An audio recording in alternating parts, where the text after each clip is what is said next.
21वां don education expo 15 और 16 नवंबर को कराची में होगा, जिसमें दुनिया भर से नामवर यूनिवर्सिटीज़ और आला तालीम के इदारे शरीक होंगे। डॉन मीडिया ग्रुप के ज़ेर एहतमाम डॉन एजुकेशन एक्सपो 2 दिहाइयों से तलबा और यूनिवर्सिटीज़ के दरमियान पुल का किरदार अदा कर रहा है, जहाँ तलबा को जामियात के एडमिशन, ऑफिसर्स, स्कॉलरशिप प्रोग्राम्स और कैरियर गाइडेंस तक बराह रास्त रसाई मुमकिन हो रही है। इस साल जर्मनी, ऑस्ट्रेलिया, बरतानिया, मलाइशिया, तुर्की समेत 15 ममालिक की 120 जामियात अपने डिग्री ऑप्शंस पेश करेंगी। कराची के बाद डॉन एजुकेशन एक्सपो इस्लामाबाद और लाहौर में भी कराया जाएगा।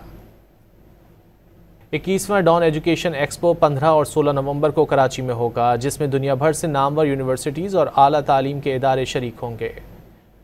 डॉन मीडिया ग्रुप के ज़ेर एहतमाम डॉन एजुकेशन एक्सपो 2 दिहाइयों से तलबा और यूनिवर्सिटीज़ के दरमियान पुल का किरदार अदा कर रहा है, जहाँ तलबा को जामियात के एडमिशन, ऑफिसर्स, स्कॉलरशिप प्रोग्राम्स और कैरियर गाइडेंस तक बराह रास्त रसाई मुमकिन हो रही है। इस साल जर्मनी, ऑस्ट्रेलिया, बरतानिया, मलाइशिया, तुर्की समेत 15 ममालिक की 120 जामियात अपने डिग्री ऑप्शंस पेश करेंगी। कराची के बाद डॉन एजुकेशन एक्सपो इस्लामाबाद और लाहौर में भी कराया जाएगा।